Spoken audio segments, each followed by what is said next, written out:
Não é possível formar um médico sem a colaboração de outro médico. Não é possível formar um engenheiro sem a colaboração de outros engenheiros. Mas nós andamos, às vezes, a tentar formar professores sem a colaboração de outros professores.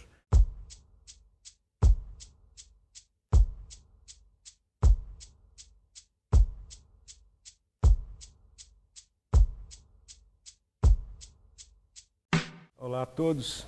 Nós temos o imenso prazer de receber no programa Diálogos o professor Antônio Nova, o grande pensador português, figura de grande prestígio, merecido porque de muito trabalho. O professor Antônio Nova, com formação na área das ciências da educação e com doutorado na área de história, além de vários títulos em diferentes universidades no mundo, já foi por 2 vezes reitor da Universidade de Lisboa e esteve ontem aqui na UFSC para proferir a aula magna do 2º semestre de 2018, o professor e os desafios da docência na atualidade. É sobre essa temática e sobre muito mais e com gigante sensibilidade que o professor Antônio Nova nos brinda aqui no programa Diálogos, também com a sua presença. Quero agradecê-lo desde já e desejo uma boa audiência a todos. É um prazer estar aqui convosco na Universidade Federal de Santa Catarina, ter proferido esta aula inaugural, que teve, na verdade, como um dos pontos principais a questão do ambiente escolar ou dos ambientes educativos. Ambiente aqui enquanto metáfora, não é? A metáfora de que nós, num determinado ambiente, não podemos pedir às pessoas para fazerem coisas que esse ambiente não permite. Se eu, neste ambiente em que estamos aqui agora, que é o ambiente de um teatro, pedir às pessoas para jogarem futebol, eu não consigo jogar futebol aqui dentro, não é? É impossível jogar futebol aqui dentro, porque as cadeiras não permitem, porque não há espaço, porque não há balizas. Este ambiente não me permite jogar futebol.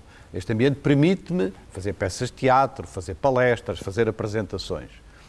O problema da escola e da pedagogia ao longo do século XX é que nós andamos a desenvolver teorias, desenvolver métodos, desenvolver princípios que queremos colocar num ambiente escolar que não é favorável a isso. E quais são estas teorias? Teorias com as quais todos estamos de acordo. O John Dewey, o grande pedagogo americano, falava do credo pedagógico, do seu credo pedagógico. Qual foi o credo pedagógico do século XX? Que era importante promover a autonomia dos alunos. Dizia-se na altura a autonomia dos educandos, daqueles que se vão educar, a autoeducação, que o ideal educativo é promover a nossa autonomia, não é? Ideais como a diferenciação pedagógica, isto é, não podemos dar a mesma aula a todos os meninos e a todas as meninas, porque cada um tem o seu ritmo de aprendizagem, cada um tem o seu processo de desenvolvimento e, portanto, a escola tem de ser um lugar onde cada um pode encontrar o seu ritmo e o seu processo de aprendizagem. A ideia da inclusão, mas nós só podemos incluir se respeitarmos a diversidade e respeitarmos que para incluir não podemos incluir todos da mesma maneira, não podemos incluir todos numa sala de aula uniformizada. A ideia da educação como cooperação, isto é, que o mais importante na educação é o trabalho que fazemos uns com os outros, é o trabalho de cooperação, de diálogo uns com os outros. Na mais recente versão do curso médico da Universidade de Harvard, que é a melhor faculdade de medicina do mundo. Na apresentação desse curso, chamado Pathways, Caminhos, o diretor do curso dizia: nós sabemos que os nossos estudantes aprendem mais uns com os outros do que aprendem connosco os seus professores. Não é? A ideia de que é preciso uma aprendizagem cooperativa, que é preciso uma aprendizagem da cooperação. A ideia da comunicação, isto é, vem do célebre pedagogo francês, do Freinet, que o que é importante é comunicar, que a criança só aprende a ler se quiser comunicar, ela só aprende a ler se tiver alguma coisa para dizer aos outros, ela só aprende a ler se aprender a escrever, a comunicar com os outros, e num certo sentido a leitura é a apropriação do passado, a escrita é a nossa inscrição no presente e no futuro, e portanto a ideia da inscrição e da comunicação, a ideia fortíssima em Paulo Freire, não é? da educação como um ato de criação, não é? Não como um ato de consumo do saber, mas como um ato de criação, de pesquisa, etc. Estou-vos a falar de 7, 8, 9 ideias, que são as ideias da pedagogia do século XX. O problema é, num ambiente escolar, de sala de aula, com carteiras fixas, com os alunos de costas uns para os outros, em que tudo está normalizado, em que todo aquele espaço está preparado para que no quadro negro se deem aulas, para que utilizando o quadro negro, grande invenção do século XIX, na verdade o quadro negro é o símbolo do modelo escolar, é o símbolo da sala de aula, porque é a partir dali que o professor dá as suas aulas, é a partir dali que o professor dá as suas lições. Numa estrutura, num ambiente escolar destes, é possível a autonomia, é possível a diferenciação pedagógica, é possível a cooperação, é possível a comunicação, é possível a criação. Nós sabemos que não é. Então o grande problema das últimas décadas é que nós desenvolvemos teorias pedagógicas e a própria sociedade, os pais, as famílias acreditam nisto, na autonomia, na criatividade, na pesquisa, na diferenciação. Desenvolvemos um ideário que não é apenas pedagógico, não é apenas dos educadores, é das famílias, é dos pais, é da sociedade, mas depois não construímos ambientes escolares favoráveis a que estas coisas aconteçam.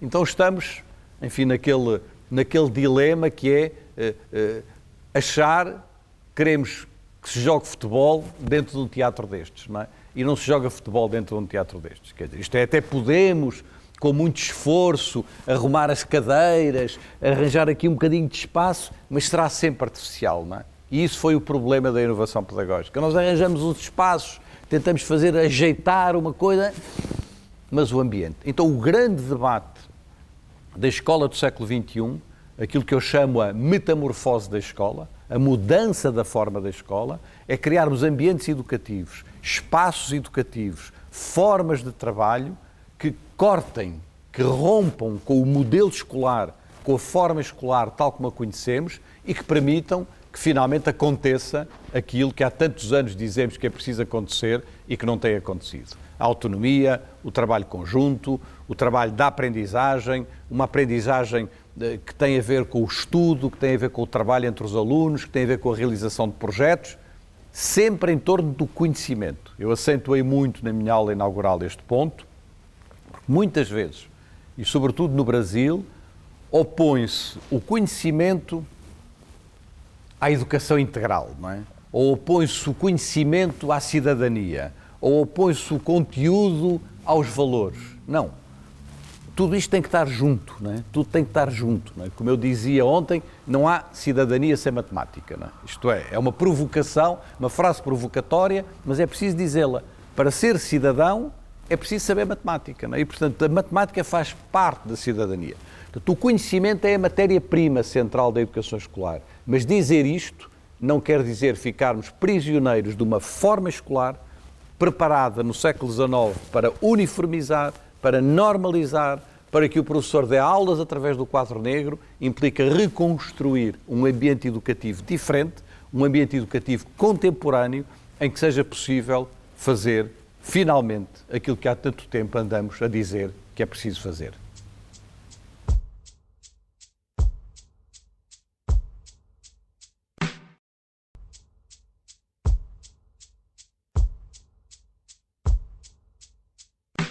Voltando à metáfora do ambiente, de reproduzir na universidade ambientes de formação que sejam coerentes com os ambientes educativos que nós queremos que existam nas escolas.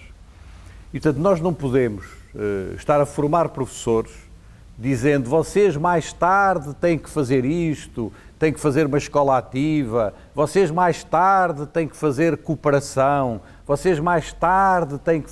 Se nós próprios na universidade não os colocarmos nesse tipo de ambientes, não é? É um conceito antigo da pedagogia, que é o isomorfismo pedagógico. Nós, se queremos que um professor mais tarde faça uma determinada coisa, então temos que nós aqui na universidade fazer essa coisa com eles, não é? Então temos que reconstruir ambientes de formação onde a dimensão universitária esteja presente, mas onde esteja presente também a escola de educação básica, escolas inovadoras, os professores de educação básica tenham um papel na formação dos professores, e isto para mim é absolutamente central, não é? Eu costumo dizer que em educação todas as dicotomias são más, não é? Sempre que há uma dicotomia, eu digo isso aos meus alunos, Sempre que vos colocarem perante uma dicotomia em educação, não respondam. Escolham um terceiro termo, não é? Porque não há resposta para as dicotomias, não é? O que é mais importante, se é os conteúdos ou a pedagogia, o que é mais importante, se é a liberdade ou a autoridade, o que é mais importante, se é o conteúdo ou o método, o que é mais importante, se é a teoria ou a prática. Não há resposta para isto. Temos que encontrar um terceiro termo. Ora, na formação de professores, o terceiro termo que falta, o terceiro ausente, não é nem a teoria nem a prática, o terceiro ausente é a profissão. É a participação da profissão. É o conhecimento profissional docente, é o conhecimento que está nos professores da educação básica. Não é esse conhecimento que nos falta. Os médicos, não é possível formar um médico sem a colaboração de outro médico. Não é possível formar um engenheiro sem a colaboração de outros engenheiros. Mas nós andamos às vezes a tentar formar professores sem a colaboração de outros professores. Claro que somos professores universitários e como somos professores universitários achamos que é a mesma coisa, mas não é. E, portanto, nós precisamos de trazer a profissão, de reforçar a profissão e de trazê-la para dentro de um ambiente de formação em que este processo de renovação da profissão, em que este processo de formação profissional, formar professores é formar para uma profissão. E se é formar para uma profissão, essa profissão tem que cá estar dentro, não é? Essa profissão tem que cá estar, não é? Não é possível formar para uma profissão com a profissão lá fora. A profissão tem que estar cá dentro, não é? Ora, é essa, os franceses têm a expressão de brassage, é esse interligar, esse entrelaçamento entre a universidade e a educação básica, entre escolas que tenham estes ambientes educativos que eu estava aqui a falar. É na criação desses ambientes educativos que se pode fazer a formação de professores. Colocar os estudantes da licenciatura a trabalhar nisso, a trabalhar connosco, a trabalhar com os professores de educação básica, a refletirem, a discutirem. E é aqui que está a teoria também. Isto não é uma coisa prática, eu não estou a falar de prática, eu estou a falar de uma reflexão teórica, de uma reflexão de pesquisa, de um trabalho que nos tem faltado, não é? E isso eu julgo que o caminho para a formação de professores tem que passar muito por essa reconstrução desse ambiente.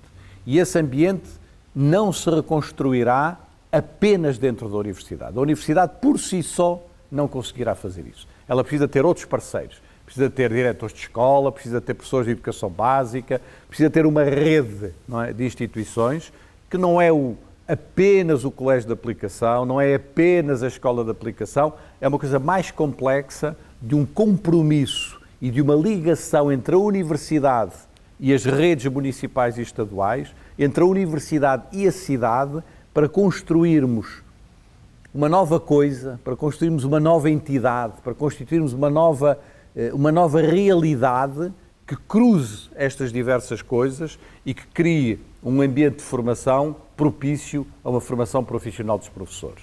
É um grande desafio para o futuro, Creio que nos podemos inspirar em muito do que se faz na formação médica. A formação médica pode ser um fator de inspiração em vários domínios, mas precisamos de ir mais longe do que isso e precisamos de reconstruir esses caminhos. Como eu disse ontem, há uma experiência que está a decorrer hoje no Rio de Janeiro, o Complexo da Formação de Professores na Universidade Federal do Rio de Janeiro, com a colaboração das secretarias municipais e estaduais do Rio, que é uma experiência que vale a pena acompanhar com muito cuidado, não é? Porque ela tem a ver com a criação deste terceiro espaço, de uma terceira realidade que cruza estas diversas dimensões, e creio que as universidades precisam de dedicar às licenciaturas e à formação de professores uma atenção que não têm dedicado.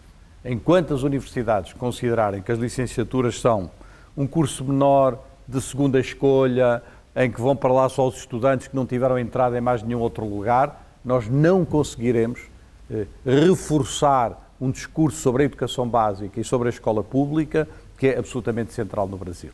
E, portanto, a universidade tem aqui uma responsabilidade matricial.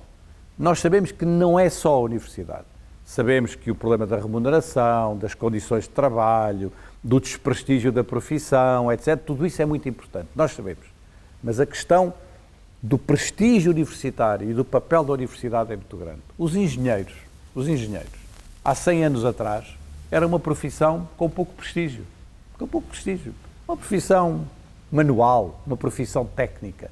Quem deu a volta à profissão foi a universidade. Foi quando a universidade chamou a si a profissão.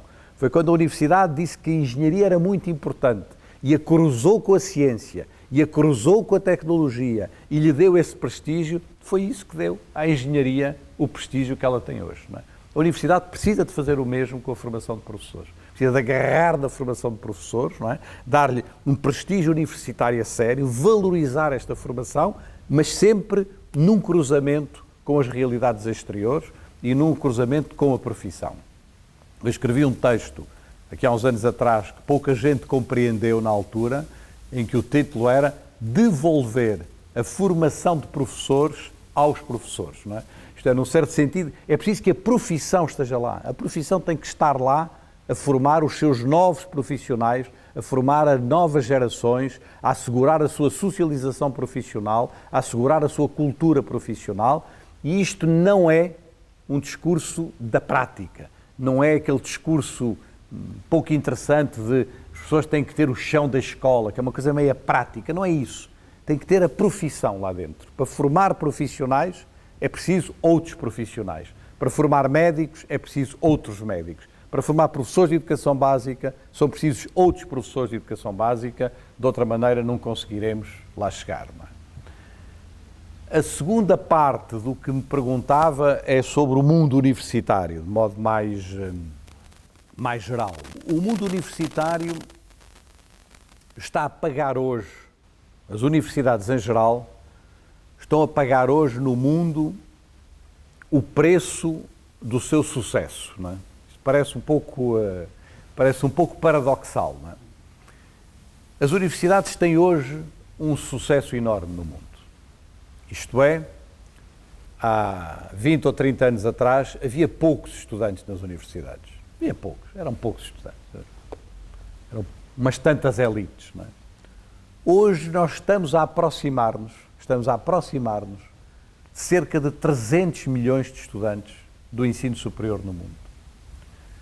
Se pensarmos que haverá cerca de 7 mil milhões de habitantes deste planeta, estamos a dizer que 4% da população mundial, 3, 4% da população mundial, são estudantes do ensino superior. É muita gente, quer dizer, em cada 100 pessoas, 3 ou 4, não é, no mundo são estudantes do ensino superior. Esta massificação, esta expansão do ensino superior, deu ao ensino superior um enorme sucesso. Colocou-o no centro da sociedade. As universidades eram umas coisas que estavam lá para umas elites e agora de repente não. De repente toda a gente está na universidade. Há muitos países que começam a pensar na possibilidade de alargar a escolaridade obrigatória até aos primeiros anos da universidade. Isto é, há muitos países em que todos os alunos que acabam o ensino médio vão para a universidade. Não é? Portanto, estamos a falar de uma expansão da universidade que lhe deu uma centralidade, nas sociedades contemporâneas como ela nunca teve. A universidade nunca foi tão importante para as sociedades como é hoje. Não é? Por esta razão e por uma segunda razão que é tão ou mais importante do que esta, que é o facto da relevância que hoje tem a ciência. A ciência é o elemento central da organização das sociedades contemporâneas. Hoje, tudo o que está à nossa volta tem a ver com ciência, não é? E não era assim no passado. No passado havia muitas invenções, havia muita coisa que não tinha uma base científica, não é? Hoje não há nada que não tenha uma base científica. Não há nenhum produto, não há nenhum medicamento, não há nenhuma coisa que esteja no supermercado, não há nenhum automóvel, não há nenhuma autoestrada, não há nenhuma ponte, não há nenhum instrumento de comunicação que não tenha uma base científica.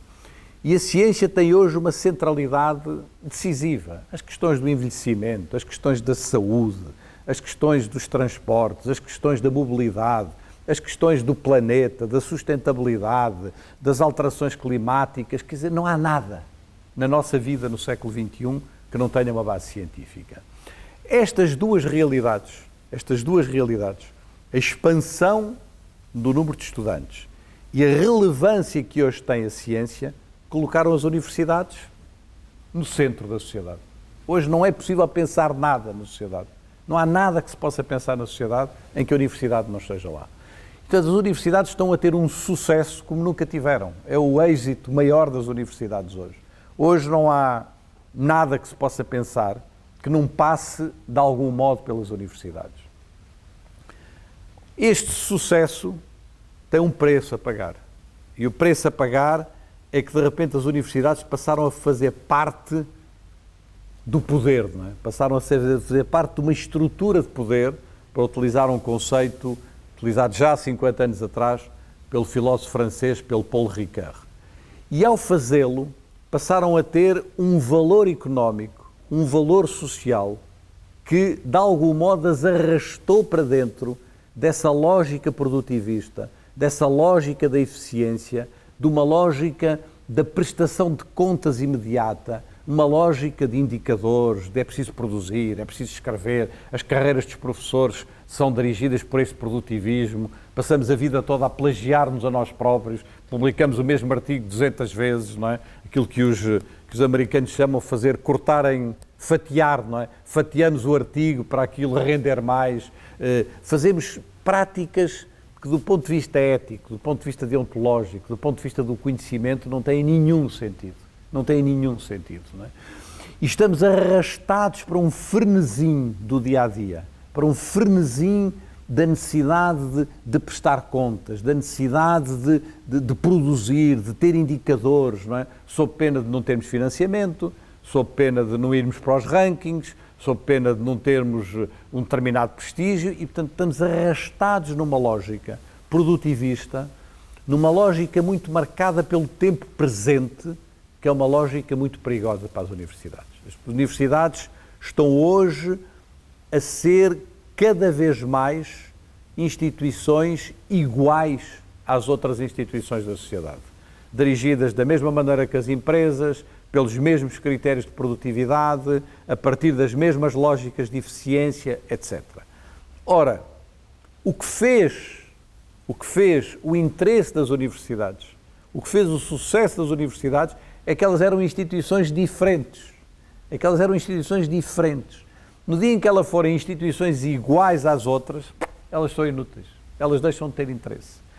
E, na verdade, o que é importante, eu citei ontem a antiga reitora da Universidade de Harvard, uma historiadora, a professora Drew Fost, que foi a reitora da Universidade de Harvard entre 2007 e julho de 2018, saiu agora, acabou de ser substituída por um novo reitor há pouco mais de um mês, e a reitora de Harvard tem um discurso, eu creio que é o discurso de posse dela, se não é o discurso da tomada de posse, é o segundo discurso que ela faz, em 2007, em que ela diz que as universidades têm de prestar contas. Eu estou de acordo com isso. Mas as universidades têm de prestar contas, sobretudo, ao passado e ao futuro, não é? E não ao presente. Isto é, ela explica nesta frase, que é uma frase de uma linha que justamente nós não podemos deixar-nos arrastar por este presentismo, por este produtivismo, que a nossa prestação de contas é mais longa, é mais lenta, não é? Que a nossa prestação de contas é em relação a um passado e a um futuro que muitas vezes nós não conhecemos ainda. E aí vem aquela coisa que parece às vezes paradoxal, mas que é uma frase do Elliot Friedson, quando ele dizia, e que é o contrário do que está a acontecer às universidades, quando ele dizia: as universidades são instituições indispensáveis, e depois utilizava esta frase, para proteger o trabalho que ainda não tem valor comercial. Não é? Isto é, para proteger um trabalho que nós não temos ainda capacidade comercial, que nós muitas vezes ainda não sabemos para que é que serve.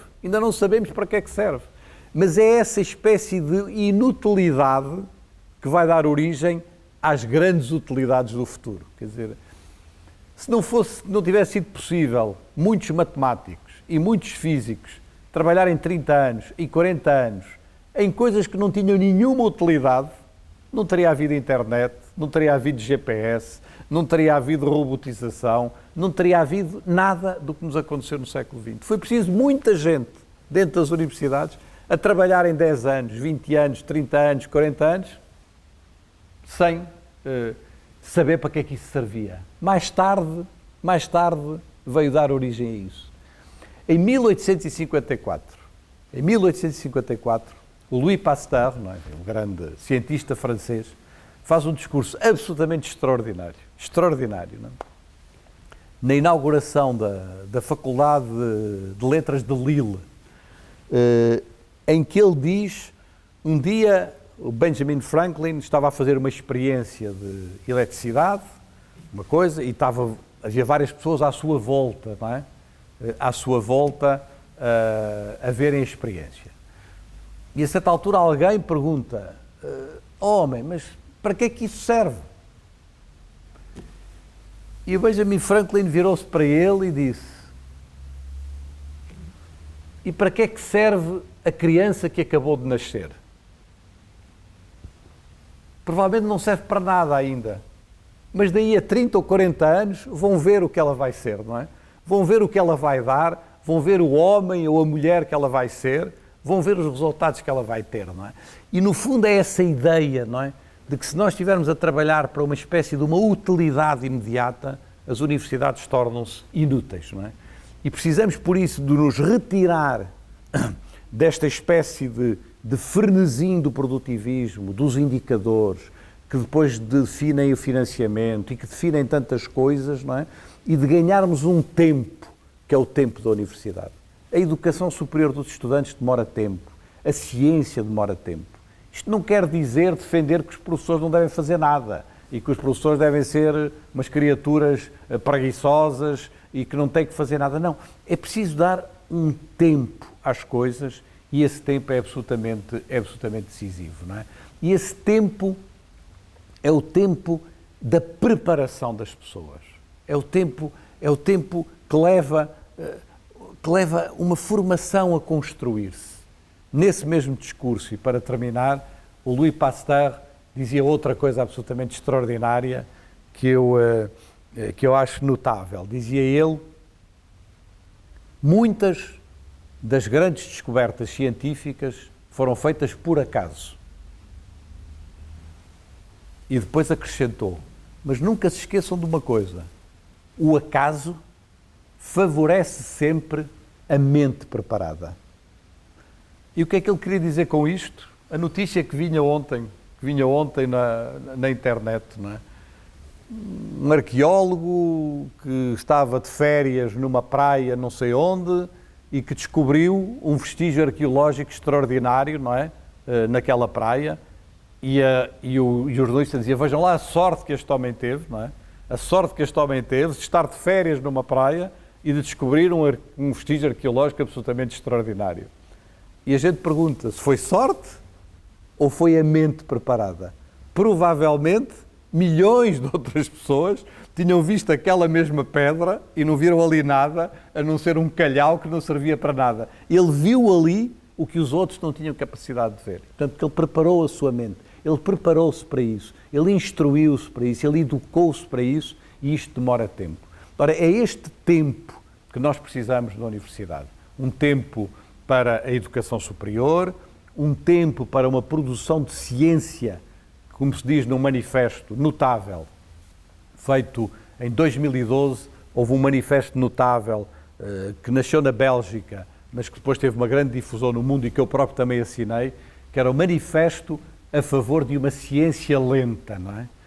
The Slow Science Manifesto, não é? Precisamos de uma ciência que não esteja marcada por esta lógica dos editais, das pesquisas, dos concursos, do ganhar pesquisas e editais e mais concursos e uma burocracia, e nós perdemos o tempo nisto e perdemos o tempo do pensamento, o tempo da educação, o tempo da ciência. A universidade precisa de assumir a sua responsabilidade pública, a sua responsabilidade na cidade, a sua responsabilidade pela ciência, a sua responsabilidade política, no sentido mais nobre do termo, pela polis, a sua responsabilidade na polis, na cidade, mas isso não quer dizer deixar-se fechar num discurso mercantilista, produtivista, do presente, dos indicadores, etc., que nos estão a arrastar para umas universidades em que começa a não ser interessante viver lá dentro e há muita gente hoje, talvez algumas das pessoas mais interessantes, a saírem das universidades para irem fazer outras coisas, não é? o caso da Cristina Ortiz,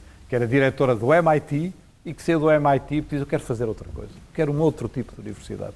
Esta universidade já não me preenche tudo aquilo que eu gostaria de fazer. Eu espero que não. Espero que as universidades, que são instituições muito antigas e que têm sido capazes de se adaptar ao longo dos tempos, não se deixem corromper, acho que é a melhor palavra, corromper por este presentismo, por este imediatismo e por este produtivismo que a está a levar por muito maus caminhos.